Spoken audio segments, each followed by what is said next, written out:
देखो भाई, कल हमने स्टोरेज क्लासेस वगैरह पढ़ी थी। ठीक है, आगे बढ़ते हैं। अब जो है, जैसे हमारे पास जो हम नॉन प्रिमिटिव डेटा टाइप पढ़ रहे थे। ठीक है, नॉन प्रिमिटिव डेटा टाइप में हमने पढ़ा कि किस तरह से हम ड्राइव करते हैं प्रिमिटिव डेटा टाइप को, उनकी हेल्प से हम नए डेटा टाइप बना सकते हैं अपने। ठीक है, मतलब जैसे इंट, कैर, फ्लोट, उन्हीं का यूज़ करके हम एरे का यूज़ कर रहे हैं, स्ट्रिंग का यूज़ कर रहे हैं कैरेक्टर टाइप के एरे से। फिर फंक्शन हमने पढ़ा किस तरह से करते हैं। इसी तरह से हमारे पास सी लैंग्वेज में होती है स्ट्रक्चर होती है। स्ट्रक्चर की हेल्प से जो है हम जो है कुछ फंक्शंस भी क्रिएट कर सकते हैं। ठीक है, कुछ डेटा बना सकते हैं। मतलब जो एरे था उसमें सिमिलर टाइप का डेटा हम स्टोर कर रहे थे। अगर हमें डिफरेंट डिफरेंट टाइप का डेटा स्टोर करना है तो हम उसके लिए यूज़ करते हैं स्ट्रक्चर का। तो आज हम स्ट्रक्चर के बारे में पढ़ेंगे कि स्ट्रक्चर कैसे यूज होगा, उसमें फंक्शन, पॉइंटर, इनका किस तरह से यूज होता है और नॉर्मल एरे का कैसे यूज होता है। तो सबसे पहली बात है कि हमारे पास क्या हुआ बेटा? हाँ? मोबाइल ब्लू पेन चाहिए। ब्लू पेन ये रहा लो।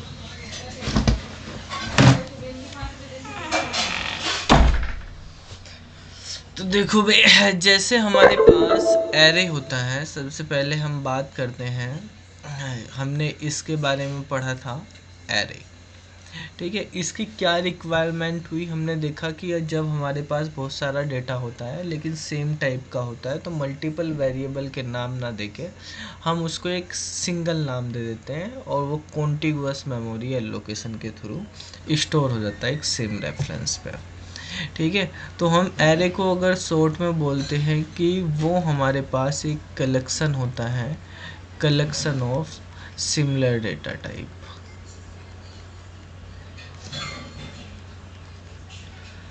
ठीक है, सिमिलर का मतलब यहाँ पे होमोजीनियस से था, होमोजीनियस डेटा टाइप होता है।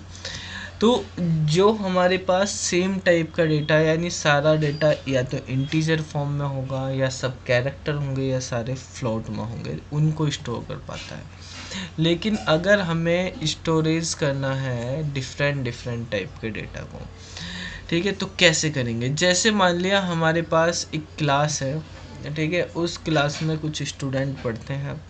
अब उन स्टूडेंट के हमें रोल नंबर स्टोर करने थे तो हमने एक एरे बना लिया। मान लिया 50 बच्चे थे तो 50 बच्चों का एक जो है एरे बनाया हमने रोल नंबर नाम से, जिसमें इंटीजर टाइप रखा, सारे इंटीजर में आ जाएंगे। अगर हमारे पास नाम भी स्टोर करना था तो हमें एक दूसरा एरे की ज़रूरत पड़ी थी। नाम स्टोर करने के लिए नेम का दूसरा एरे बनाएंगे। अगर आपको स्टोर करना उनकी जो है मार्क्स स्टोर करने तो अलग एरे बनाना पड़ेगा, डिफरेंट डिफरेंट करने पड़ेंगे। लेकिन अगर ये तीनों चीज़ें हमें एक साथ ही स्टोर करनी तो हम कैसे स्टोर करेंगे? तो उसके लिए जो है हम यूज़ करते हैं स्ट्रक्चर का। तो स्ट्रक्चर जो है वो सिमिलर ना करके डिफरेंट टाइप के डेटा होते हैं उनको स्टोर करने के लिए यूज़ करी जाती है। ठीक है, तो स्ट्रक्चर की डेफिनेशन में हम बोल सकते हैं कि ये कलेक्शन होता है of different data type. Different मतलब एक तरह से हेट्रोजीनियस हो गया ये, डिफरेंट डेटा टाइप। ठीक है, ये हमारे पास हेट्रोजीनियस हो गया। ठीक है, और वो हमारे पास जो है होमोजीनियस है। अब इसमें जैसे हमने बात करी थी, यहाँ पर भी एक सेम रेफरेंस होता है अंडर सेम रेफरेंस, यानी जितना भी हमारे पास डेटा होगा उनका नाम सबका सेम रहेगा। ये भी अंडर सेम रेफरेंस ही काम करता है। ठीक है, इसमें भी एक ही नाम रहता है, जितना भी डेटा रहेगा हमारे पास वो सारा एक ही साथ रखेंगे। ठीक है, इसके अंदर कॉन्टिगुअस मेमोरी एलोकेशन होती है। जो डेटा रहेगा वो सब कॉन्टिगुअस स्टोर होता है, और स्ट्रक्चर जो होती है वो भी कॉन्टिगुअस ही करती है। तो मेनली जो डिफरेंस है एरे और स्ट्रक्चर में वो केवल यही है कि ये डिफरेंट टाइप का करती है, वो सिमिलर टाइप का। ठीक है। इसमें भी बाकी सारी चीज़ें सेम रेफरेंस होता है, कॉन्टिगुअस मेमोरी एलोकेशन होती है। अब देखो, अगर हमें मान लिया 50 स्टूडेंट है हमारे पास और 50 स्टूडेंट का हमें रोल नंबर स्टोर करना, तो हम इस तरह से लिख देते इंट रोल नंबर लिख देंगे और 50 उसका साइज कर देंगे इस तरह से।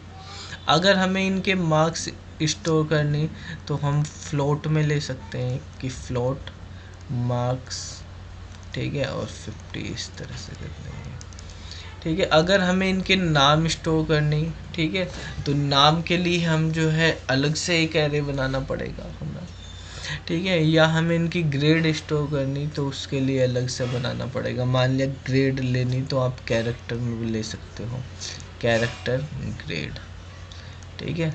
और मान लिया 50 स्टूडेंट है तो यहाँ पे हमने कर दिया इसी तरह से। तो बेसिकली हमारे पास ये 3 डिफरेंट टाइप के एरे हो गए, 3 चीज़ें स्टोर करने के लिए, जबकि स्ट्रक्चर जो है इन तीनों का कॉम्बिनेशन है। इन तीनों को कंबाइन कर देंगे तो हमारे पास एक स्ट्रक्चर बन जाएगी, ठीक है। तो स्ट्रक्चर जो है वो कलेक्शन है, क्योंकि ये अलग डेटा टाइप है, कैरेक्टर, ये फ्लोट, ये इंटीजर, इन सब का कॉम्बिनेशन से हमारे पास एक स्ट्रक्चर क्रिएट होती है, ठीक है। तो देखो, बेसिकली स्ट्रक्चर को हम डिक्लेयर कैसे करेंगे ये समझेंगे, उसको इनिशियलाइज करना, उसमें एलिमेंट किस तरह से रखते हैं उसको समझते हैं।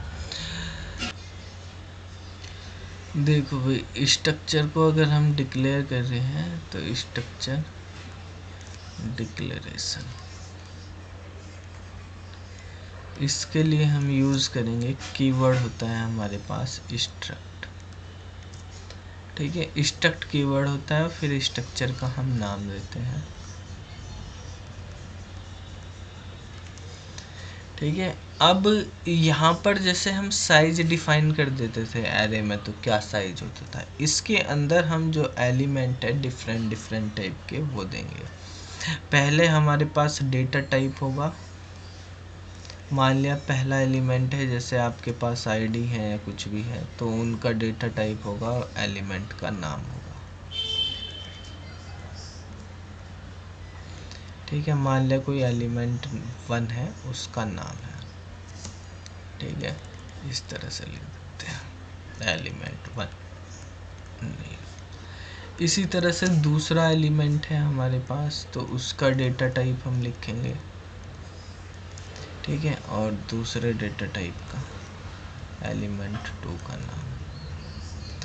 आप कितने भी डेटा टाइप या कितने भी एलिमेंट जो हैं यहाँ पे यूज़ कर सकते हैं, डिफरेंट टाइप के डेटा टाइप हो सकते हैं, ये सेम के भी हो सकते हैं, डिफरेंट के भी, जैसे आपको रखना एलिमेंट, जो भी आपको जितने भी एलिमेंट बनाने, मान लिया n एलिमेंट है तो वो हमने यहाँ पे स्टोर कर दिया और बाद में आप सेमीकोलन से इनको बंद कर देंगे, ठीक है।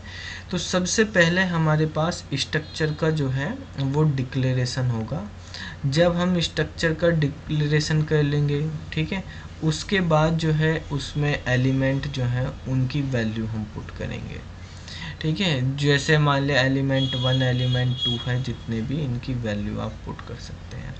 अब देखो यहाँ पे अपने आप में एलिमेंट जो है वो खुद कंप्लीटली डिक्लेयर किया जा रहा है, ऐसे ही डिक्लेयर करते हैं तो डिक्लेरेशन के बाद हम सेमीकोलन लगा देते हैं, तो आप यहाँ पे सबके बाद में सेमीकोलन इस तरह से यूज़ कर लेंगे, ठीक है। स्ट्रक्चर भी जब कंप्लीट हो जाएगा उसके बाद में भी हमें सेमीकोलन लगा देना है यहाँ पे, ठीक है। आप सिंगल को एलिमेंट भी कर सकते हैं, एरे के अकॉर्डिंग भी कर सकते हैं, इस तरह से हम यहाँ पे बनाएंगे। मान लिया आप फॉर एग्जांपल एक बुक है, ठीक है, और उस बुक की हमें डिटेल स्टोर करानी है, तो बुक की डिटेल स्टोर करानी तो किस तरह से हमारे पास होगी, जैसे बुक, आपके पास बुक की एक आईडी है, बुक का एक कोड है, ठीक है, बुक में जो है कितनी जो है नंबर ऑफ पेजेस हैं ये रख रहे हैं हम, ठीक है। बुक का मान लिया प्राइस है, ठीक है, ये हमारे पास है, तो आईडी और कोड एक ही हो जाते हैं, तो हमने मान लिया ये ले लिया कोड पेज प्राइस, इस तरह से हम यूज करते हैं,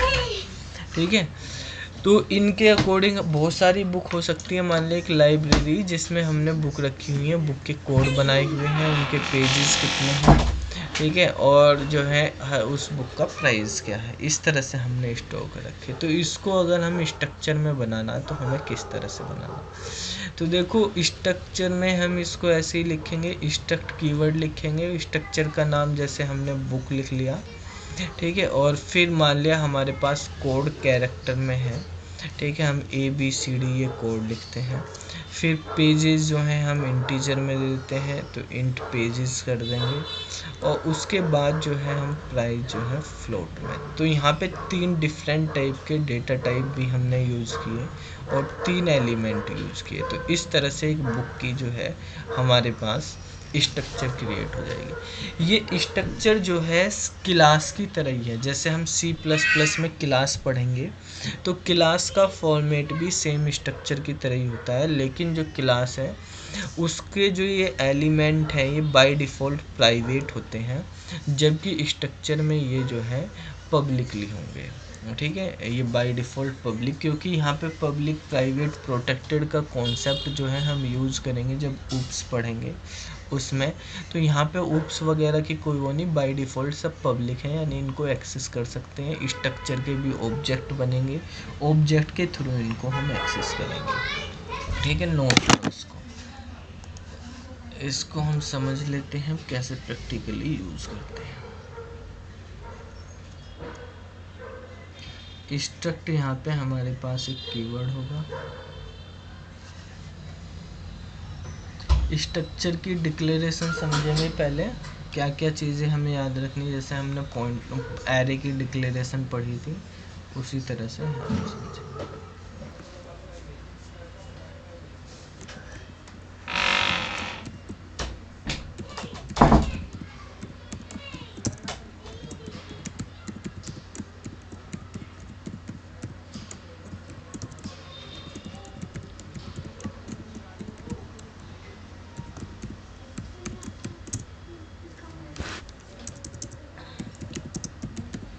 जो स्ट्रक्चर है वो आप ग्लोबली भी बना सकते हैं और लोकली भी, यानी किसी फंक्शन के अंदर या मेन के अंदर भी बना सकते हैं और मेन से बाहर भी बना सकते हैं।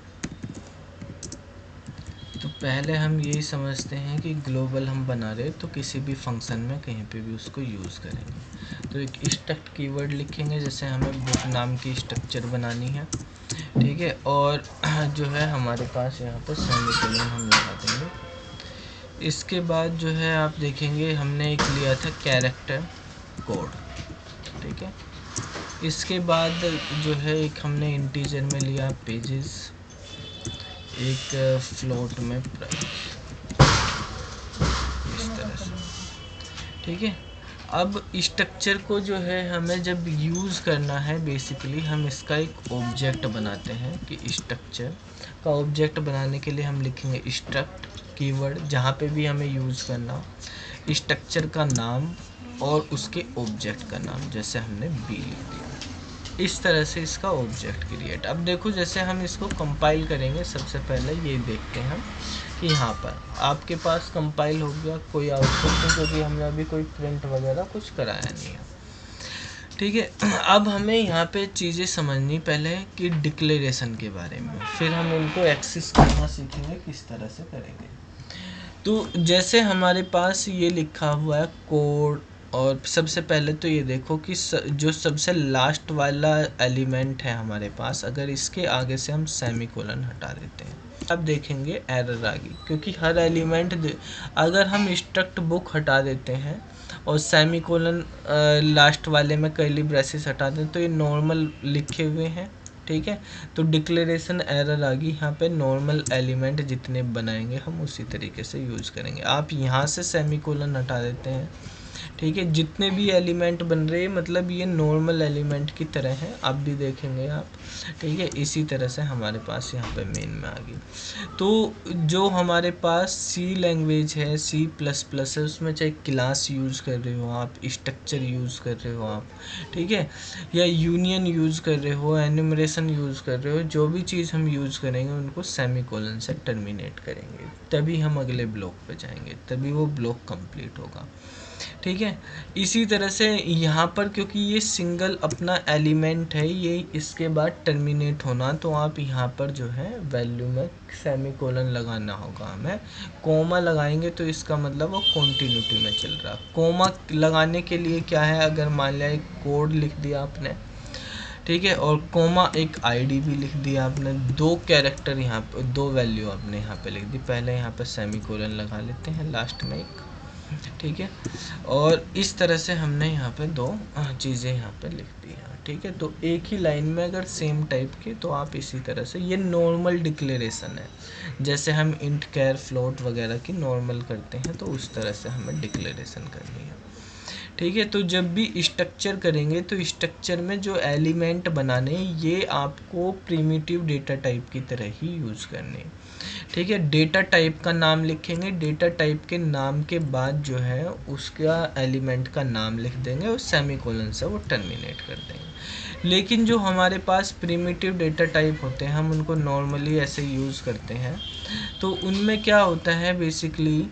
कि आप देखेंगे कि उनको हम सिंगल लाइन में डिक्लेरेशन के साथ साथ इनिशियलाइजेशन भी कर देते हैं, कि जैसे हमारे पास कोड की वैल्यू दे दी हमने ए, लेकिन जब हम यहाँ पे करेंगे इसको इनिशियलाइजेशन, तो आपके पास एरर आ जाएगी, ठीक है, कि ये कह रहा can not initialize a class member here, ठीक है। क्लास मेंबर दे रहा है, स्ट्रक्चर भी एक तरह से क्लास की तरह ही होती है। ऐसे ही यहाँ पर सी के अंदर जो है हमारे पास स्ट्रक्चर के मेंबर जो है इनिशियलाइज नहीं हो सकते डायरेक्टली, ठीक है।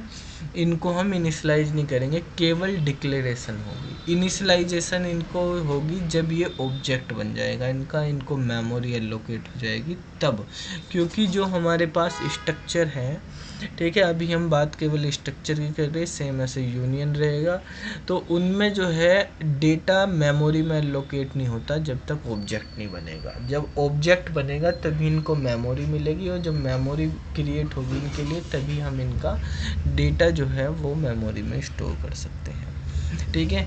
तो कंपाइलेशन एरर आ जाती है अगर आप इनिशियलाइज कर दोगे स्ट्रक्चर के मेंबर को, तो स्ट्रक्चर के मेंबर जो हैं केवल डिक्लेयर होंगे, ठीक है। आप सेम टाइप के मल्टीपल मेंबर्स भी रख सकते हैं, डिफरेंट टाइप के मेंबर भी रख सकते हैं, ठीक है। यहाँ पर जब भी हमें, जैसे ये डिक्लेरेशन हो गया, अब इनका यूज़ क्या है, इनको यूज़ कैसे करेंगे हम, कि हमें कोड, पेजेस, प्राइस, इनको इनिशियलाइज करना और कैसे यूज़ करेंगे। तो इनको यूज़ करने के लिए बेसिकली हमें क्या करना होगा कि बेसिकली ऑब्जेक्ट बनाना होगा, ऑब्जेक्ट के थ्रू हम इनको इनिशियलाइज करेंगे। तो ऑब्जेक्ट कैसे बनेगा, ऑब्जेक्ट के लिए यहाँ पे अलग अलग तरीके हैं। लोकल ऑब्जेक्ट बना सकते हैं, ग्लोबल ऑब्जेक्ट बना सकते हैं। जैसे स्ट्रक्चर ग्लोबली है, कोई भी फंक्शन कहीं पे भी इसका हम ऑब्जेक्ट क्रिएट कर सकते हैं।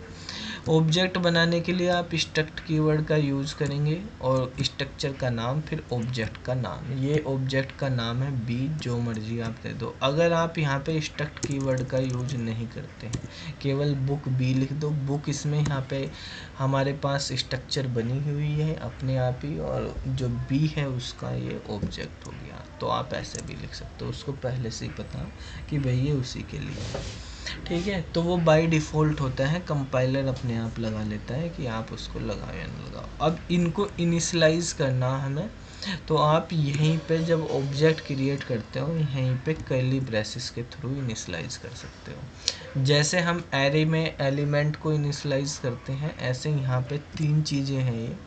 तो पहला मान लिया हमारे पास कोड ए है, दूसरा हमारे पास पेजेस मान लिया बुक में 200 है, ठीक है, तो ये इंटीजर में है तो 200 लिख दिया। और मान लिया प्राइस बुक का जो है वो 125 रुपये 50 पैसे है, ठीक है। इस तरह से हमने इनिशियलाइज कर दिया, तो ये इनिशियलाइजेशन हो जाता है, ठीक है। अब इस इनिशियलाइजेशन के थ्रू हम इनको एक्सेस करेंगे। तो जो हमारे पास ऑब्जेक्ट होता है, ऑब्जेक्ट से मेंबर एक्सेस करने हैं हमें, तो हम मेंबर सिलेक्शन ऑपरेटर का यूज़ करेंगे। मेंबर को एक्सेस करने के लिए मेंबर एक्सेस ऑपरेटर या मेंबर सिलेक्शन ऑपरेटर का यूज़ करते हैं, ठीक है।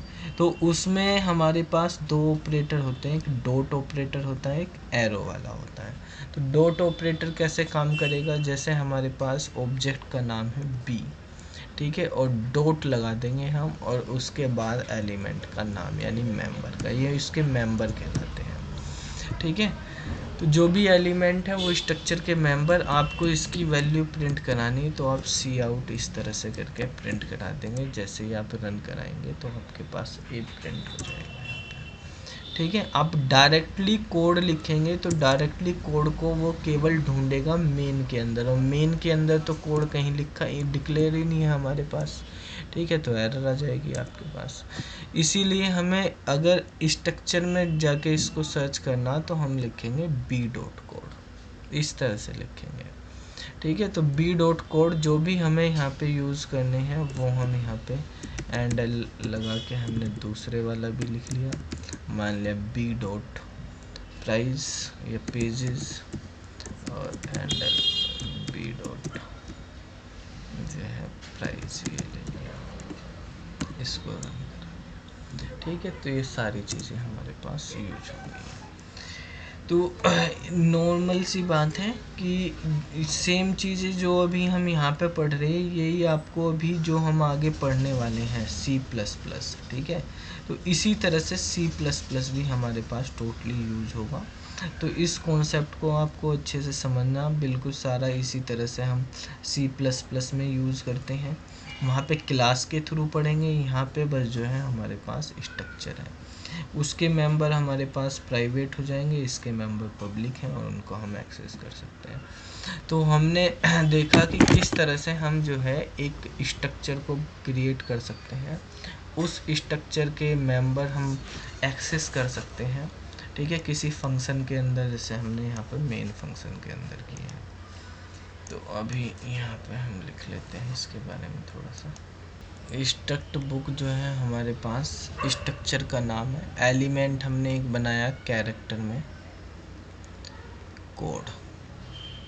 ठीक है, कोई भी एलिमेंट हम बनाएंगे सेमीकोलन से उसको टर्मिनेट करेंगे। इंटीजर में हमने लिखा है पेजेस, इसके बाद भी सेमीकोलन, और एक फ्लोट में प्राइस लिखा है। ठीक है, ये है हमारे पास। ठीक है, जब भी हम यहाँ पे मान लिया हम मेन में गए और मेन में हमें इसको यूज़ करना, तो दो तरीके हैं ऑब्जेक्ट बनाने के। ठीक है, creating the object of structure. तो अगर हमें लोकली बनाना एक तरीका तो ये है कि आप स्ट्रक्ट कीवर्ड का यूज़ करेंगे। ठीक है, स्ट्रक्ट कीवर्ड में हम यहाँ पे स्ट्रक्चर का नाम लिख दिया हमने बुक, और ऑब्जेक्ट का नाम लिख दिया जैसे यहाँ पे बी, इस तरह से। या आप डायरेक्टली ऐसे भी लिख सकते हैं। ठीक है, यहीं पे लिख लेते हैं कि हमें लिखना है कि स्ट्रक्ट ये कीवर्ड है, स्ट्रक्चर का नाम देना है। यहाँ पे कोई न्यू कीवर्ड की जरूरत नहीं, बस ऑब्जेक्ट का नाम लिख देंगे आप, ऑब्जेक्ट का नाम और सेमीकोलन। ये जो स्ट्रक्ट कीवर्ड है ये हमारे पास ऑप्शनल है। ठीक है, आप डायरेक्टली ऐसे भी लिख सकते हैं बुक B1 या B, या हमारे पास स्ट्रक्ट कीवर्ड लगा के भी हम लिख सकते हैं स्ट्रक्ट बुक B। ठीक है, अगर ऑब्जेक्ट हम किसी मेथड के अंदर बनाते हैं, जैसे यहाँ पे मेन के अंदर बनाया, तो ये ऑब्जेक्ट होते हैं हमारे पास लोकल ऑब्जेक्ट, यानी ये केवल इसी मेथड के अंदर काम करेंगे। ऑब्जेक्ट आप ये वाली चीज़ यहाँ पे भी बना सकते थे, यहाँ पे भी आप लिख सकते हो स्ट्रक्ट बुक बी, या हमारे पास खाली लिखना हो आपको बुक B1, इस तरह से कुछ भी। तो मान लिया हमने एक ऑब्जेक्ट यहाँ पे बनाया बुक B1, तो ये वाला ऑब्जेक्ट कहलाता है आपका ग्लोबल ऑब्जेक्ट। ठीक है, अगर आप किसी फंक्शन से बाहर बनाते हैं। ठीक है, तो देखो जब भी आपको किसी स्ट्रक्चर का ऑब्जेक्ट बनाना है, यहाँ पे आपकी मर्जी है, आप कितने भी ऑब्जेक्ट बना लो, कितनी भी बार बना लो सकते हो। ठीक है, आप ऐसा नहीं कि एक ही लाइन, आप दूसरी लाइन में भी बना सकते हो। यहीं पे लिख लो कि भाई बुक B2 है हमारे पास एक ऑब्जेक्ट, जब आपको मर्जी तब आप बना लो रिक्वायरमेंट के अकॉर्डिंग। ठीक है, तो वो यहाँ पे भी कर सकते हैं, यहाँ पे भी कर सकते हैं, अपनी रिक्वायरमेंट के अकॉर्डिंग बना सकते हैं आप। इनिशियलाइज ये तो ऑब्जेक्ट क्रिएट होगी, अगर इनको इनिशियलाइज करना हमें डेटा मेंबर को, ये जो है हमारे पास एलिमेंट्स कहलाते हैं, या हम इनको यहाँ पे बोलते हैं डेटा मेंबर्स ऑफ स्ट्रक्चर। और डेटा मेंबर जो हैं वो केवल डिक्लेयर होते हैं स्ट्रक्चर के अंदर, इनिशियलाइज नहीं होते। उनको इनिशियलाइज करना तो ऑब्जेक्ट के थ्रू इनिशियलाइज होंगे ये, ठीक है।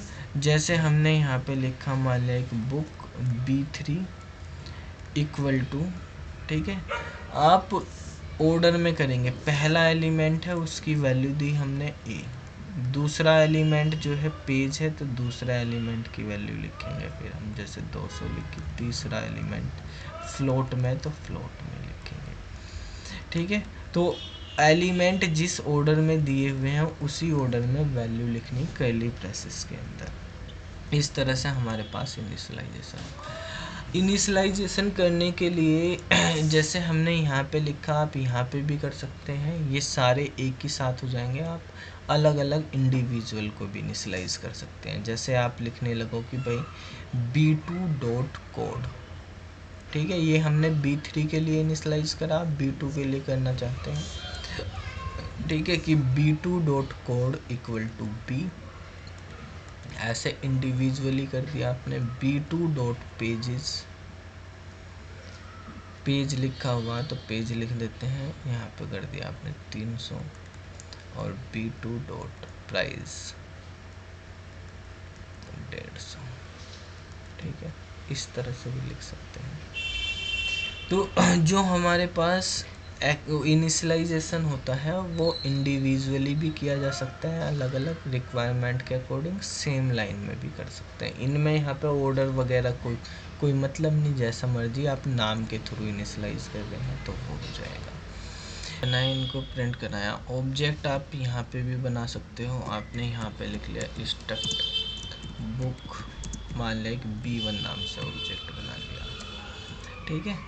और आप B1 को अगर यहाँ पे प्रिंट कराना चाहते हो, B1 के थ्रू कोई भी वैल्यू, क्योंकि वो ग्लोबल ऑब्जेक्ट है, ग्लोबल ऑब्जेक्ट कहीं पे भी एक्सेस किया जा सकता है, मेन के अंदर भी। तो हमने B1 डॉट लिख दिया पेज, अब पेजेस है यहाँ पे, B1 डॉट पेजेस लिखा, तो B1 में हमने वैल्यू तो दी नहीं, B1 के थ्रू पेजेस की मेमोरी एलोकेट हुई है, लेकिन उसमें जो है वैल्यू नहीं मिली कुछ, तो वहाँ पे क्या होगा, 0 आ गया हमारे पास, इस तरह से डिफ़ॉल्ट वैल्यू। ऐसे ही आप जो है B1 में के थ्रू कुछ वैल्यू और देना चाहते हैं, मान लिया B1 में हमने लिख दी B1 डॉट कोड लिख दिया, ठीक है। इसी तरह से हमने यहाँ पे B1 डॉट प्राइस लिख दिया है, ठीक है। तो ये वैल्यू हमने जो है इनिशियलाइज नहीं की है B1 में, तो अपने आप डिफ़ॉल्ट वैल्यू उसने ले ली, 0 उसकी वैल्यू आई, ठीक है। नल कैरेक्टर होता है बाय डिफ़ॉल्ट, नल से इनिशियलाइज हो गया, और इंटीजर और फ्लोट की वैल्यू 0 से इनिशियलाइज हो गई यहाँ पे, ठीक है। क्योंकि आपके पास यहाँ पे सी आउट लिखा हुआ तो 0 आया, अगर आप प्रिंट एफ में %f लिखते तो 0.000 आ जाते हैं, ठीक है। आप जो है स्ट्रक्चर में यहाँ पे बुक B1 में भी आपके पास ऑप्शनल है कि आपने यहाँ पे स्ट्रक्ट कीवर्ड लगाना है या नहीं लगाना। अगर हटा देंगे तब भी हमारे पास ही चलेगा, अगर लगाना है आप लगा सकते हैं, ठीक है। तो बेटर रहता है कि हम लगा दें कि जो स्ट्रक्ट कीवर्ड है, अगर आप ग्लोबली यूज़ कर रहे हैं लोकली तो वो लगा के रख सकते हैं। आपको अगर पहले से प्री डिफाइन है कि हमें इतने ऑब्जेक्ट बनाने हैं, तो आप ग्लोबल ऑब्जेक्ट को यहाँ पे भी डिक्लेयर कर सकते हैं, B2 B3 B4, इस तरह से आपने बना दिया, ठीक है। तो अगर मान लिया आपको B2 के थ्रू करना तो ये B2 के थ्रू लिख दो आप यहाँ पे, तो उससे भी इसी तरह से हो जाएगा, ये B2 वाला बन गया, ठीक है। ये कोड के लिए स्पेस क्यों आ रहा है गार्बेज वैल्यू में B1 डॉट कोड के लिए? कोड के लिए बेटा, कोड हमारे पास जो है उसकी वैल्यू नहीं है, तो बाय डिफ़ॉल्ट नल वैल्यू ले ली, फिर एंडल लिखा हुआ तो न्यू लाइन में आ गया, कुछ प्रिंट ही नहीं हुआ उसकी, ठीक है। तो जो स्ट्रक्चर में एलिमेंट होते हैं, स्ट्रक्चर के एलिमेंट में ऐसा नहीं कि गार्बेज वैल्यू आ गई, वहाँ पे हमारे पास नल होता है इंटीजर के लिए, जैसे क्लास में हम यूज़ करते हैं उसी तरह से काम करता है, ठीक है। इंटीजर जो है हमारे पास उसके लिए 0, फ्लोट के लिए 0, कैरेक्टर के लिए नल कैरेक्टर होता है, तो वो नल कैरेक्टर हमारे पास आ रहा। आप इन चीज़ों को जो है इस तरह से भी लिख सकते हैं कि प्रिंटफ में हमने यहाँ पे प्रिंट करा लिया, ठीक है। मान लिया आपने यहाँ पे लिखा कोड इक्वल टू, तो %c करके लिख लेंगे आप, ठीक है। फिर आपने यहाँ पे /n लगा दिया, फिर यहाँ पे पेजेस इक्वल टू %d/n, ठीक है। सेम लाइन में लिखना अलग लिखना वो आपकी मर्जी है। प्राइस इक्वल टू %f लिख लिया हमने, ठीक है। तो यहाँ पे हमने मान लिया b2 के थ्रू करा, तो b2 dot code, b2 dot pages, b2 dot price, ठीक है। तो ऑब्जेक्ट आपके पास जो है लोकली भी हम क्रिएट कर B2 लेंगे। आएगा सर, यहाँ P2 लिख दिया आपने। ये b2 है। तो इस तरह से ये वाली वैल्यू भी वही है। कोड हमारे पास डिफ़ॉल्ट में क्या आ गया, नल आ गया 0, और ये 0.000 इस तरह से शुरू हो जाएंगे।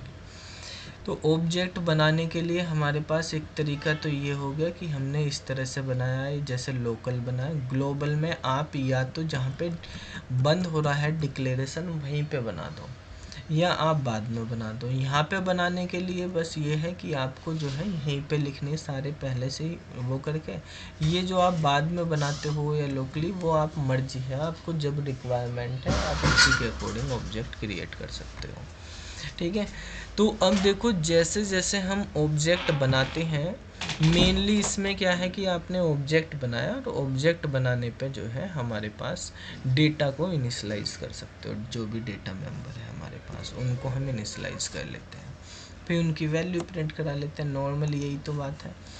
डेटा को इनिशियलाइज करने का क्या मतलब है, किस तरह से इनिशियलाइज हो रहा है ये देखो। जैसे हम नॉर्मल लिखते हैं कि इंटीजर a इक्वल टू 5, तो आपको पढ़ाया है ये लिखने का मतलब क्या है, एक मेमोरी एलोकेट होती है, ठीक है। उस मेमोरी का एक कोई एड्रेस होता है, ठीक है। जैसे a के लिए एक मेमोरी एलोकेट, या कहीं पे हमारे पास a हो गया इस मेमोरी लोकेशन पे 100, और ये a के अंदर जो है हमारे पास 5 इनिशियलाइज हो गया, इस तरह से हो जाता है, ठीक है। या हम नॉर्मली ऐसे कह सकते हैं कि भाई हमारे पास ये a है, ठीक है, इसके अंदर 5 लिखा हुआ है, ये किसी 100 नाम की मेमोरी लोकेशन पे है। तो इस तरह से इनिशियलाइज हो जाता है। लेकिन जो हमारे पास स्ट्रक्चर है, इसके डेटा मेंबर जो हैं वो डायरेक्टली इनिशियलाइज नहीं हो रही हमारे पास। जैसे हमने यहाँ पे बुक लिखा था, तो हम इनिशियलाइजेशन नहीं कर पाते थे उनका, केवल डिक्लेरेशन हो रहा। हमने यहाँ पे लिखा हुआ है कैरेक्टर कोड, ठीक है, और इंटीजर पेजेस फ्लोट में प्राइस। तो देखो जैसे ही हम इसका ऑब्जेक्ट बनाते हैं, हमने यहाँ पे लिखा ऑब्जेक्ट का नाम कि स्ट्रक्ट बुक बी। तो जैसे ही ऑब्जेक्ट बना, ऑब्जेक्ट बनते ही एक मेमोरी एलोकेट होगी, और वो मेमोरी क्या होगी, इन सारे एलिमेंट को स्टोर करने के लिए, ठीक है। यानी हमारे पास एक कैरेक्टर है, ठीक है, तो एक कैरेक्टर के लिए 1 बाइट एलोकेट होगी। पेजेस इंटीजर में तो उसके लिए 2 बाइट एलोकेट हो गई, और फ्लोट में हमारे पास प्राइस है तो उसके लिए 4 बाइट एलोकेट हो गई। तो एक ऑब्जेक्ट जो है वो बेसिकली हमारे पास टोटल 7 बाइट लेता है। यहाँ से यहाँ तक कैरेक्टर स्टोर होगा, ठीक है। जो हमारे पास इंटीजर है वो उसके लिए ये वाली मेमोरी है, और उसके बाद हमारे पास फ्लोट जो होगा वो यहाँ पे, ये भी कॉन्टिग्युअस ही होगी। अगर इसका एड्रेस 100 है तो ये 100 1 पे चला जाएगा, ठीक है, ये 100 2 पे हो जाएगा, ये 100 3 100 4 100 5, ठीक है, और 106 इस तरह से हमारे पास। तो मतलब ये जो है हमारे पास 4 बाइट यहाँ पे हो रहा है, ठीक है। ये 2 बाइट का है हमारे पास, और ये 1 बाइट है। एक ब्लॉक हमने बनाया था 1 बाइट। तो जो हमारे पास बी है, बी इस पूरे एरिया का नाम है, ठीक है। तो इसका जो है अगर हम बात करते हैं कि बी का साइज़ क्या होगा, बी जब हम बनाते हैं मतलब स्ट्रक्चर का ऑब्जेक्ट जब हम बना रहे हैं तो जितने भी एलिमेंट हैं उनके साइज़ के इक्वल होता है। तो हमारे पास अगर हम देखते हैं कि साइज़ ऑफ बताना है हमें बी का, तो वो हमारे पास क्या होगा, 7 हो जाएगा इस तरह से।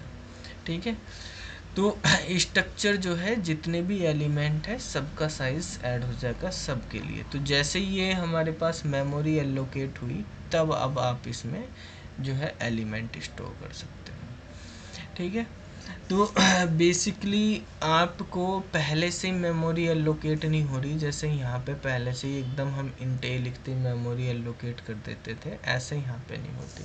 इसमें मेमोरी एलोकेट होगी जब ऑब्जेक्ट बनेगा, फिर ऑब्जेक्ट के अंदर वो डेटा स्टोर होता रहेगा। इस पूरे एरिया का नाम जो यहाँ से यहाँ तक है, इसका नाम हमने रखा है, जैसे हमने ये एरे में भी पढ़ा था, एरे का नाम हो जाता था, यहाँ पे ऑब्जेक्ट का नाम हो जाएगा, इसका नाम है बी, यानी जो हमारे पास ऑब्जेक्ट है ऑब्जेक्ट का नाम। आप जितने ऑब्जेक्ट बनाएंगे उतनी मेमोरी लोकेशन क्रिएट होती रहेंगी 7-7 बाइट की।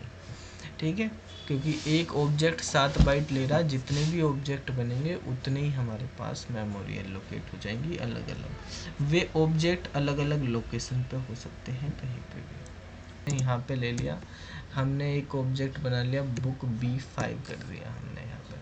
ठीक है, अब B5 लिख देते हैं हम यहाँ पे, पेजेस। ठीक है, अब इसको रन करा दो यहाँ पे, बुक B5। तो हमारे पास अब क्या आ गया, ये हमारे पास माइनस के 12,289 आ गया इस तरह से।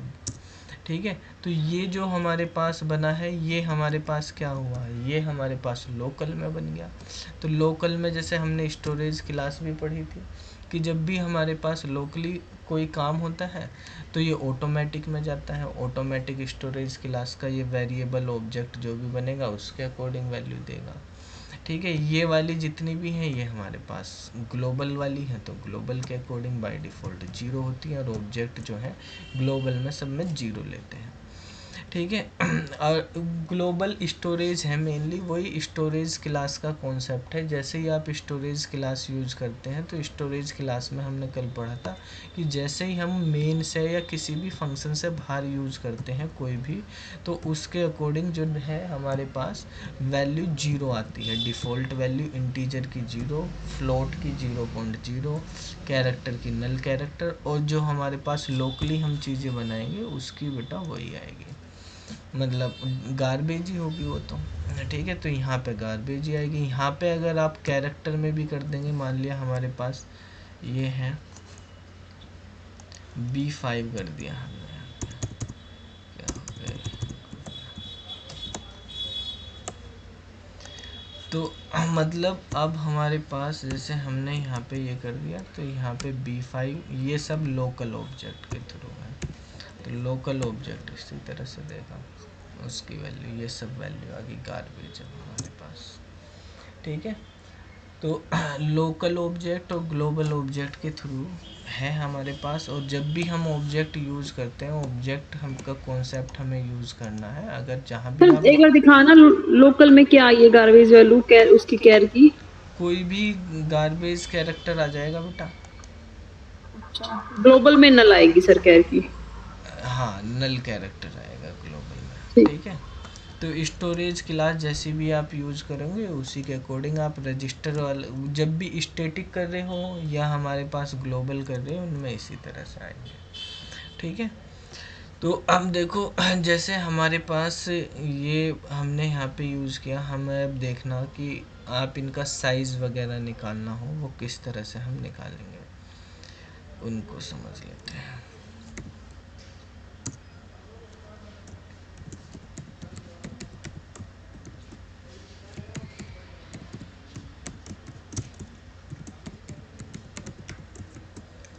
ये जो डॉट है ये हमारे पास हमने मेंबर एक्सेस करने के लिए ऑपरेटर यूज किया, मेंबर एक्सेस ऑपरेटर। पॉइंटर का भी हम यूज़ कर सकते हैं, अगर पॉइंटर टाइप का ऑब्जेक्ट होता है, डायनेमिक ऑब्जेक्ट बनाते हैं तो वहाँ पे एरो का यूज़ करेंगे।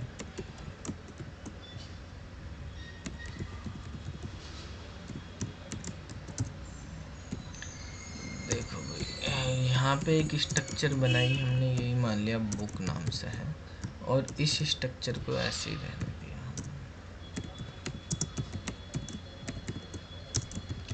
इसमें एक भी मेंबर नहीं रखा, और अब हम यहाँ पर जो है यूज़ करते हैं इसको, साइज प्रिंट कर देते हैं। तो सी आउट हमने लिखा साइज ऑफ बुक। बताओ ये प्रोग्राम चलेगा या नहीं चलेगा? चलेगा सर, 0 आएगा इस पर। 0 आएगा? एम्प्टी स्ट्रक्चर का 0 ही होता है सर, सी में, C++ में 1 होता है। ऐसा करेगा वो। तो जब हम इसको रन करेंगे तो हमारे पास दे रहा है 1। जब तक हमारे पास उसमें कुछ भी नहीं है इस तरह से, तो हमारे पास जो है क्या है, 1 आ रहा बाय डिफ़ॉल्ट। ठीक है, इसमें हमने कोई भी एलिमेंट नहीं, आपने केवल बुक का नाम लिख दिया है, केवल ऑब्जेक्ट नहीं बनाया। आप ऑब्जेक्ट बना के भी लिख सकते हो, ऐसे ही बुक लिख दिया आपने, बी लिख दिया। ठीक है, तो यहाँ पे आप साइज ऑफ बी भी लिख दो, तो इसका जो है आउटपुट इसका भी हमारे पास क्या आएगा, 1 आएगा। आप इसके अंदर जो है कुछ एलिमेंट लिखना चाहते हो, कि जैसे हमने लिख दिया कि सर सी में तो 0 आएगा ना ये? अभी रुक ये जाओ, तो आप C++ में बना रहे हो। हाँ C++ में बना रहे बेटा भाई। अभी हमने यहाँ पे लिखा कैरेक्टर कोड लिखा है यहाँ पे। अब इसका आउटपुट क्या हो जाएगा? 1 हो जाएगा सर। 1 तो पहले भी था, अब भी 1 ही रहेगा। कैरेक्टर है, 1 एक ही कैरेक्टर है, जब तक ब्लैंक रहता है तब भी 1 है, और जब हमारे पास एक सिंगल रहेगा तब भी 1 रहेगा। ठीक है, अब इसमें और नई चीज़ें ऐड होती रहेंगी, जैसे हमने इंटीजर में ऐड कर दिया यहाँ पे पेजेस लिखा, तो अब 2 उसके हो गए, तो 3 हो गया टोटल। ऐसे ही हमने यहाँ पे फ्लोट लिखा, फ्लोट में हमने क्या लिखा है, फ्लोट में लिख दिया हमने यहाँ पे प्राइस। ठीक है, तो ये जो है हमारे पास 7 हो गया। अब देखो ऐसा नहीं है कि हमने जब बुक बी लिखा तो बी का ही 7 आएगा। आप अगर यहाँ पे बुक लिख देंगे तो ये टोटल स्ट्रक्चर का साइज बता रहा है। ठीक है, साइज बता रहा है ये स्ट्रक्चर का, तो स्ट्रक्चर का साइज तब भी 7 ही आएगा। ठीक है, मेमोरी एलोकेट होगी जब हमारे पास ऑब्जेक्ट बनेगा, लेकिन कितनी मेमोरी एलोकेट होगी वो तो आप पहले भी निकाल सकते हो। तो साइज़, ये केवल साइज़ बता रहा है कि कितना साइज़ है वो। तो साइज़ आप डायरेक्ट स्ट्रक्चर का नाम लिख के भी कर सकते हो, आप ऑब्जेक्ट का नाम लिख के भी निकाल सकते हो। हमने यहाँ पे लिखा था स्ट्रक्ट बुक। ठीक है, शॉर्ट में लिख देते हैं, चलो अभी ऐसे ही बना लेते हैं, इंट मेन, और यहाँ पे हमने एक लिख लिया है साइज ऑफ बुक।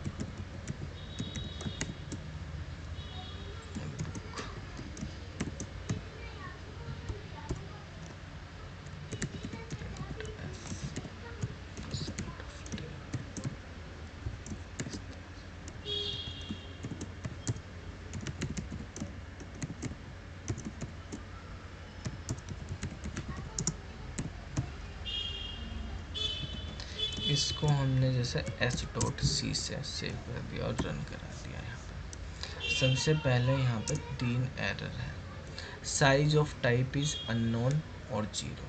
ठीक है, जब तक हम देखो, अभी हमने इसको किससे करा है, सी में से वो करा, तो साइज़ क्या आ गया इसका, अननोन है या 0 है। ठीक है, अगर आप यहाँ पे लिख देंगे कि कैर कोड लिख दिया, अब हम इसको रन कराएंगे तो अब हमारे पास 2 एरर हैं, undefined symbol book, undefined symbol. ठीक है, क्या हो गया, तो देखो हाँ, तो अब हमारे पास देखो सी लैंग्वेज के अंदर किस तरह से काम कर रहा है ये, हमने यहाँ पे बुक बी लिख दिया इस तरह से, तो यहाँ पे इसने सिंबल को नहीं पहचाना था सी लैंग्वेज में जब हम यूज़ करेंगे।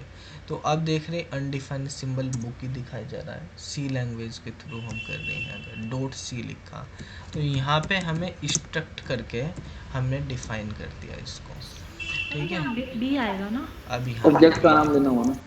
हाँ ठीक है। तो सी और सी प्लस प्लस में ये डिफरेंस हो गया। सी लैंग्वेज में सबसे पहले तो आप खाली नहीं छोड़ सकते, खाली होगा तो उसका साइज 0 होगा, ठीक है। सी लैंग्वेज सी प्लस प्लस में डायरेक्टली उसका साइज 1 हो जाता है ब्लैंक का। सी लैंग्वेज में ये इंस्ट्रक्ट कीवर्ड लिखना आपके लिए यहाँ पे मैंडेटरी हो जाएगा, ठीक है, कि आप ऐसे नहीं कि खाली लिख दो बुक। तो अगर सी में यूज़ कर रहे तो यहाँ पे ये लिख, अब यहाँ पे जैसे हमने कोड लिखा हुआ, अब यहाँ पर आप इस तरह से इनिशलाइज कर रहे हो कि कोड की वैल्यू आपने ए लिख दी यहाँ पे, ठीक है। इस तरह से इनिशलाइज हो गया। अब देखो इसका आउटपुट हमारे पास आप देख रहे हो कितना आ रहा है, हमारे पास 11 नहीं आ रहा, वो 1 ही आ रहा है, क्योंकि हमने CLR/SCR नहीं लगाया हुआ है, ठीक है। तो पुराने वाला भी यहाँ पे शो हो रहा है। तो CLR/SCR अगर हम पहले ही लगा देते हैं तो एरर आ जाती है, ठीक है। डिक्लेरेशन नॉट अलाउड हियर, सी में आपको पढ़ाया था। तो जब जो भी वेरिएबल हमें लिखने होते हैं सी में, वो हमें इस तरह से करने पड़ते हैं, और नीचे लिख CLR/SCR डिक्लेरेशन ऊपर करनी पड़ती है। तो हमारे पास ये हो गया।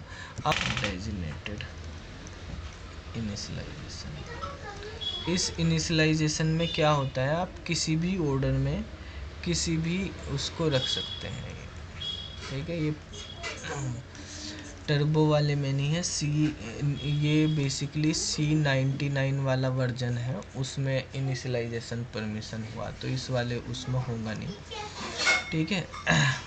टर्बो वाले इसमें बेसिकली क्या है कि आप जैसे स्ट्रक्चर बना रहे, कोई भी मान लिया स्ट्रक्चर का नाम आपके पास बुक ही है ये, और आपने एक कैरेक्टर में C ले लिया, इंटीजर में D ले लिया, फ्लोट में F ले लिया, ठीक है, ये हमारे पास है। तो जब आप मेन में जाते हैं, ठीक है, तो मेन में टर्बो सी आपको पता ही है पुराने वाले वर्जन पे ANSI पे काम करता है। ये वाले जो डेजिग्नेटेड इनिशियलाइजेशन है ये C99 में इंक्लूड हुआ है। तो इसमें हम किसी भी ऑर्डर में अगर हमें इनिशियलाइजेशन करना, कि हम नहीं चाहते कि पहले हमारे पास CDF इसी ऑर्डर में हो। सर ये C99 क्या है सर? वर्जन है ना बेटा सी का, ठीक है। जैसे पहला जो है हमारे पास ट्रेडिशनल सी, कैनेडा सी, ANSI सी, ये C11, इस तरह के सी के वर्जन है। तो ये जो है हमारे पास, जैसे हमने बुक का ऑब्जेक्ट बनाया, सी लैंग्वेज में हम कर रहे हैं, तो सी में स्ट्रक्ट कीवर्ड लिखना मैंडेटरी है। एक तो स्ट्रक्ट कीवर्ड लिखेंगे आप, ठीक है। और मान लिया हमने यहाँ पे ऑब्जेक्ट का नाम बी रख दिया, तो कोई ज़रूरी नहीं कि आप पहले इसी ऑर्डर में लिखो, हमने यहाँ पे डॉट लगा के लिख देते हैं कि सी कोड की वैल्यू ए है, dot C equal to A, comma, आप डॉट एफ भी लगा सकते हो दूसरे नंबर पे, ठीक है। किसी भी ऑर्डर में जब नाम लिख रहे तो कैसे भी दे दो। तो यहाँ पे हमने लिख दिया डॉट एफ इक्वल टू, मान लिया 250 रुपये 25 पैसे, और comma dot D equal to 200 रुपये, या दो ये लिख दिया हमने 500 पेज है। तो इस तरह का इनिशियलाइजेशन होता है, इसको डेजिग्नेटेड इनिशियलाइजेशन बोलते हैं, ठीक है। नॉर्मल वही है हमारे पास। इसमें ये भी है कि सारे के सारे इनिशियलाइज करना कोई मैंडेटरी नहीं है, आपको चाहिए कि आप एक ही वैल्यू को इनिशियलाइज कर रहे हैं तो आप एक को ही करना। जैसे स्ट्रक्ट बुक आपने B1 बनाया और इसमें आप केवल F की वैल्यू देना चाहते हैं, 150 दे दिया आपने, तो यही दे दो आप, इससे भी हो जाएगा, ठीक है। तो इस तरह का इनिशियलाइजेशन होता है, ये केवल सी में ही काम करता है, ठीक है। ये C99 एंड लेटर वर्जन में है, ठीक है, और C++ में ये काम नहीं करता है।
ये हमारे पास लिखा हुआ, अब देखो हमने यहाँ पे एस का एक ऑब्जेक्ट बनाया बी नाम से, ठीक है। यहाँ पे हमने लिख दिया सी का ए, ठीक है, इसी तरह से लिख दिया और प्रिंट करा दिया इसको, प्रिंट एफ परसेंट ऑफ सी, और यहाँ पे हम बी डॉट सी को प्रिंट कराना चाहते हैं, ठीक है। हमने रन कराया इसको, तो ए वैल्यू हमारे पास आ गई। अब हम इसका साइज़ भी प्रिंट कराना चाहते हैं, तो परसेंट ऑफ डी में हम साइज़ प्रिंट कर देते हैं। तो हमने स्ट्रक्चर नहीं लिखा इसके आगे जब ऑब्जेक्ट। तो बेटा सी पी पी चल रहा ना, ये तो सेव तो करा नहीं, तो सी पी पी में कोई ज़रूरी नहीं है। तो यहाँ पे हमने साइज ऑफ लिखा है एस का या बी का साइज़ हमने यहाँ पे कर दिया, तो बी का साइज़ हमारे पास प्रिंट हो जाएगा अभी 3, ठीक है। अब देखो अगर ये कैरेक्टर है, इस कैरेक्टर में हमने यहाँ पे लिख दिया 10, ठीक है। तो अब साइज कितना हो जाएगा, अब साइज हो जाएगा इसका 12, ठीक है। 10 वे हो गया और 2 इंटीजर का हो गया, 12 हो गया। तो इसका मतलब अब यहाँ पर आप जो है कैरेक्टर लिख रखा, कैरेक्टर की जगह आप यहाँ पे स्ट्रिंग में लिख रहे हैं हम, जैसे हमने यहाँ पे लिख दिया राम, ठीक है। आपने इस तरह से नाम भी लिख सकते हैं, लेकिन वहाँ पे सी लिखा हुआ था तो इसको भी चेंज करके एस कर दो, ठीक है। तो सी की वैल्यू में राम आ जाएगा हमारे पास। अगर आपको किसी स्टूडेंट्स के मान लिया नाम प्रिंट कराने या बुक के नाम प्रिंट कराने, तो आप इस तरह से प्रिंट करा सकते हैं, ठीक है। अब देखो यहाँ पे प्रॉब्लम ये आएगी, मान लिया मेरे पास बुक जो है वो एक से ज़्यादा है, ठीक है। तो हमें बुक के नाम प्रिंट कराने, जैसे यहाँ पे बुक ही कर दिया हमने, और यहाँ पे बुक के नाम कर दिए, और यहाँ पे प्राइस हो गया, ठीक है। तो यहाँ पे बुक का नाम, जैसे हमने पहली बुक का नाम लिख दिया सी लैंग्वेज, तो सही है, बुक का नाम हमने सी लैंग्वेज लिख दिया, कोई बात नहीं। यहाँ पे हमने नेम प्रिंट करा दिया, तो सी लैंग्वेज का बना हुआ है अनडिफाइंड सिंबल, एस की जगह हम बुक कर देते हैं, ठीक है। सी लैंग्वेज प्रिंट हो गया। आपको इसका प्राइस भी प्रिंट कराना, तो यहाँ पे हमने लिख दिया 200, तो प्राइस भी प्रिंट हो जाएगा आप यहाँ पे बी डॉट प्राइस। लेकिन अगर हमारे पास 5 बुक है, हमें 5 बुक का कराना है, तो कैसे कराएंगे बताओ भाई। हमने तो यहाँ पे मान लिया 10 लिखा है, इस पर्पज़ से लिखा कि 10 बुक के कोड हो जाएं या 10 बुक के नाम हो जाएं, लेकिन ये तो एक ही बुक का नाम लेगा, 10 बुक के नाम तो लेगा नहीं है। ये तो बता रहा एक बुक का नाम 10 कैरेक्टर का हो सकता है। तो देखो अगर आपके पास 10 बुक हैं या 5 बुक हैं, तो आप इसका एरे बना दो, ऑब्जेक्ट का एरे बना दो, ठीक है। तो अब ये डिनोट कर रहा कि 5 बुक हैं। ऐसे ही क्लास में स्टूडेंट है, उनका नाम, रोल नंबर, ठीक है, मार्क्स आपको करने, तो आप जो है ऑब्जेक्ट का अगर एरे बना दोगे तो वो इसमें नहीं है।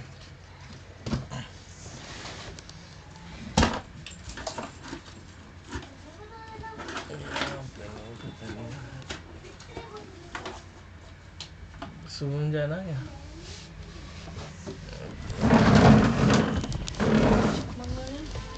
नहीं,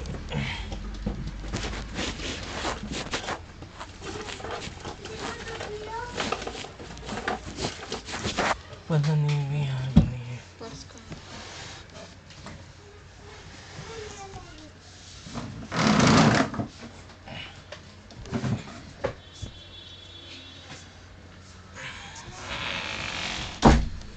चलो भाई, तो देखो हमने जैसे यहाँ पे ये 5 कर दिया, तो अब आप 5 बुक के नाम कर सकते हैं, ठीक है। तो हम यहाँ पर जो है फॉर लूप लगा लेंगे इसी तरह से, ठीक है। और फॉर लूप के थ्रू जो है आप यूज कर सकते हैं। मान लिया आपने एक इंटीजर में ले लिया आई, ठीक है, इक्वल टू 0 से I less than equal to 4 I plus plus, ठीक है। तो ऑब्जेक्ट जो है हमारे पास इस तरह से बन जाएंगे, बी आई लिख देंगे यहाँ पे, ठीक है, और यहाँ पर भी बी आई,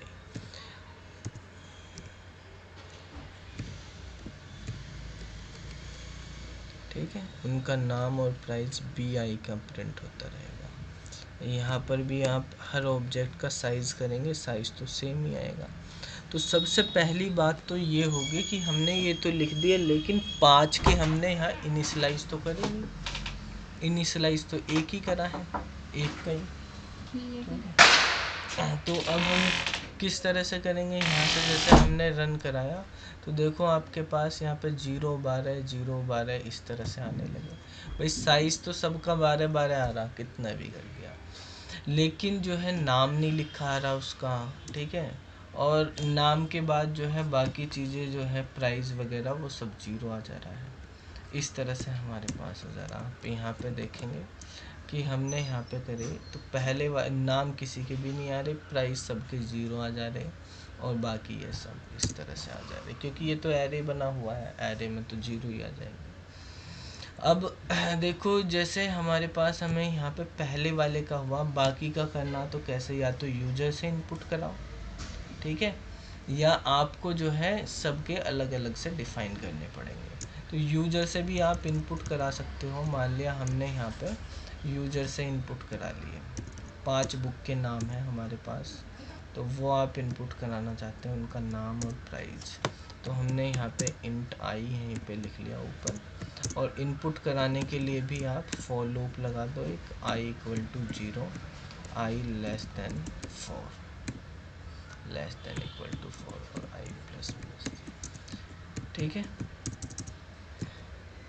तो printf कर देते हैं एक, जिसमें हमने लिख दिया एंटर नेम। तो पहली बुक का नाम लिखेंगे, बताओ किस तरह से एंटर कराएंगे नाम, कौन सा फंक्शन यूज करेंगे, स्कैन से करेंगे या गेट से करेंगे, गेट्स बेटर है, गेट से कर लेते हैं, ठीक है। गेट्स में लिख लेते हैं क्या नाम है हमारे पास, देखो b के अंदर करना तो b ऑफ i कर लेंगे यहाँ पे, ठीक है, और डॉट नेम कर देंगे, तो इस तरह से हमारे पास हो जाएगा। और प्राइस आपको करना तो वो स्कैनएफ से आप करा सकते हो, स्कैनएफ %d, और यहाँ पे b ऑफ i कर देंगे। तो एक स्ट्रक्चर से आप कितने भी मेंबर्स का, ठीक है, डेटा जो है वो इनपुट करा सकते हो स्ट्रक्चर का एरे बना के, ये एरे ऑफ स्ट्रक्चर हो गया, ठीक है। तो जब आप इसको रन कराएंगे, यहाँ पे देखो पहले हमने नाम जैसे ए लिख दिया, प्राइस कर दिया जैसे 10, ठीक है। अब देखो दूसरे में हमारे पास केवल प्राइस मांगेगा, अब जितने भी हम यूज़ करेंगे सब में केवल प्राइस मांगेगा। क्यों मांग रहा प्राइस, देखो नाम आ ही नहीं रहा, सब में प्राइस आ गया इस तरह से, और फिर वे वैल्यू इस तरह से क्यों आ रहे हैं।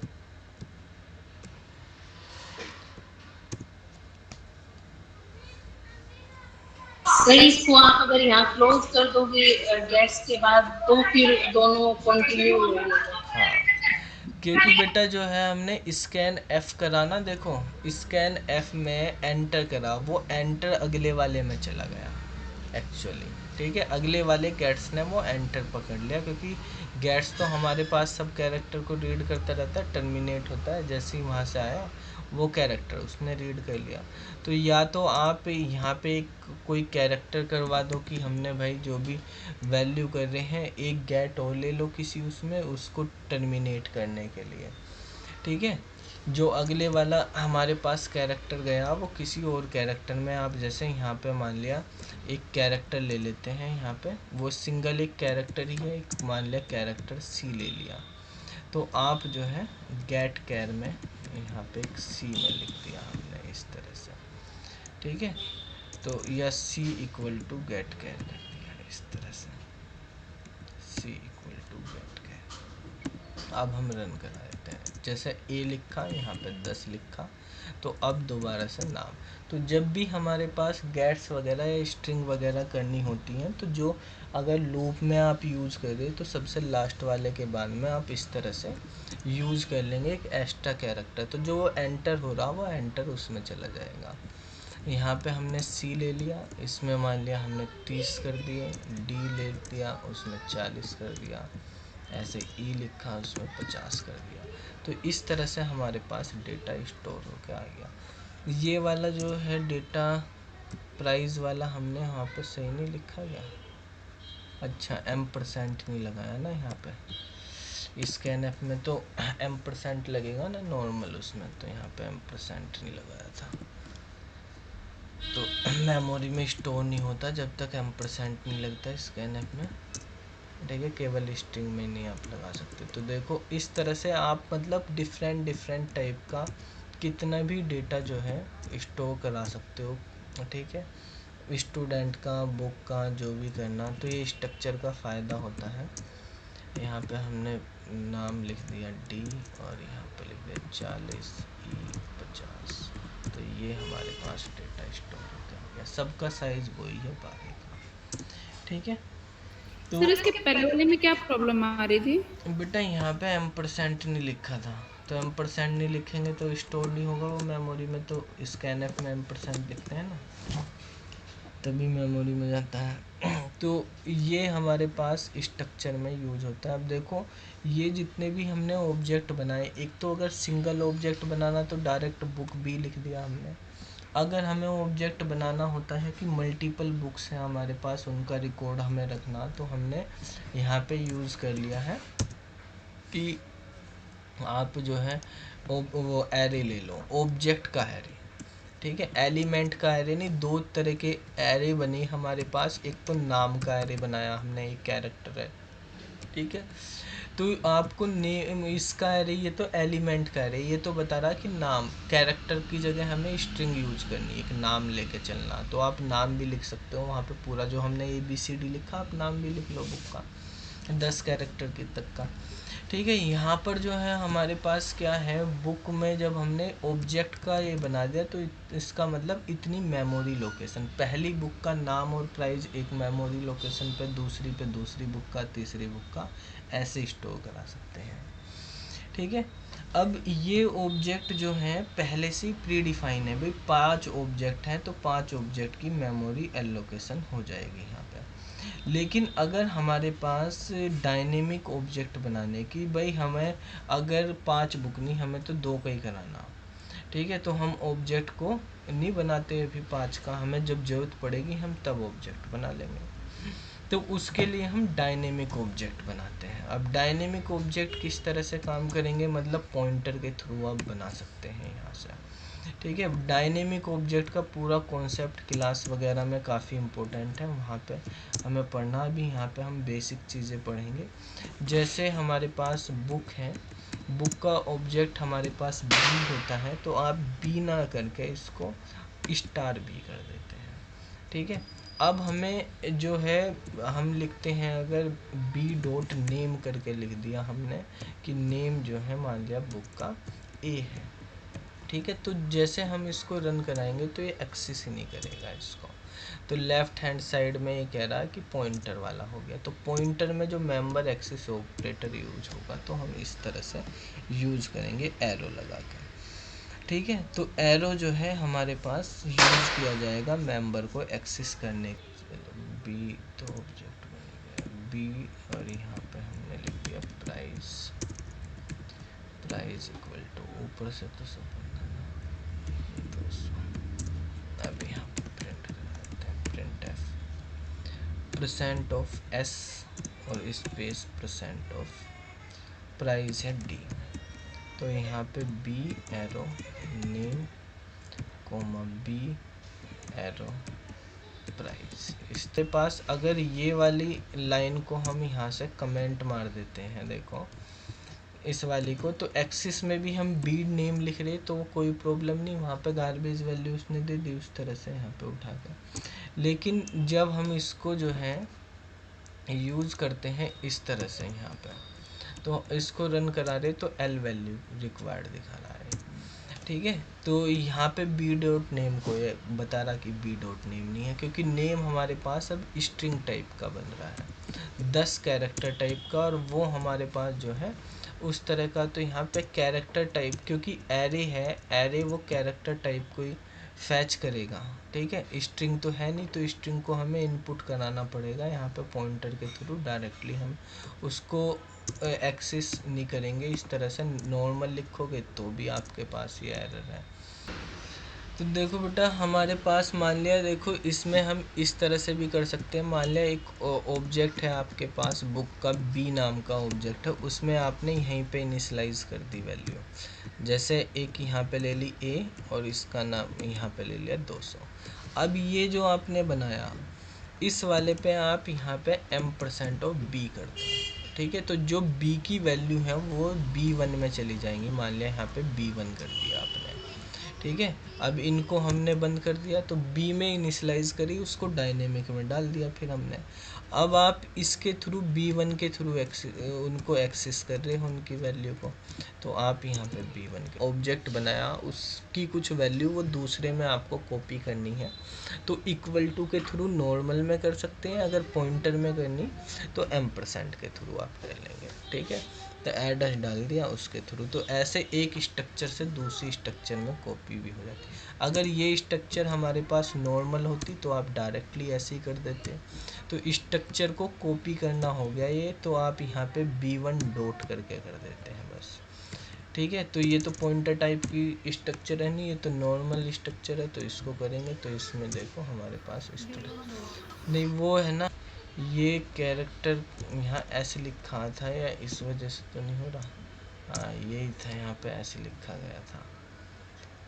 अब सही चल जाएगा इसमें, उसकी वजह से ऐसे लिखा जा रहा था, तो उसमें था। अब देखो ये प्रॉब्लम थी, अब तो हमारे पास उससे भी सही चल जाएगा। ये क्या था हमारे पास, यहाँ पे एरो बना देते हैं हम,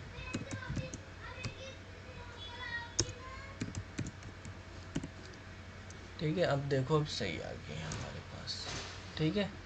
तो वो ऐसे लिखा गया था, वहाँ पे कैरेक्टर वाले में सी लिखना है, तो इस वजह से वो एक्स्ट्रा स्ट्रिंग की वजह से वैल्यू दे रहा था। अब आप इसमें जैसे यहाँ पे लिखें, यहाँ पे भी ऐसे ही एक्सेस भी कर सकते हो। जैसे b1 एरो बना के आपने यहाँ पे b लिख दिया, जिससे हमारे पास नाम लिखा हुआ इक्वल टू b कर दिया यहाँ पे इसका नाम, ठीक है।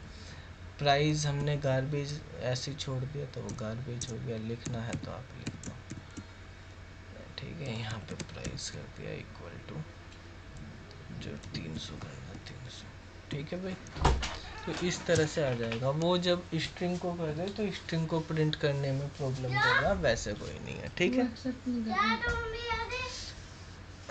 तो समझ आ गया इसको? हाँ भाई।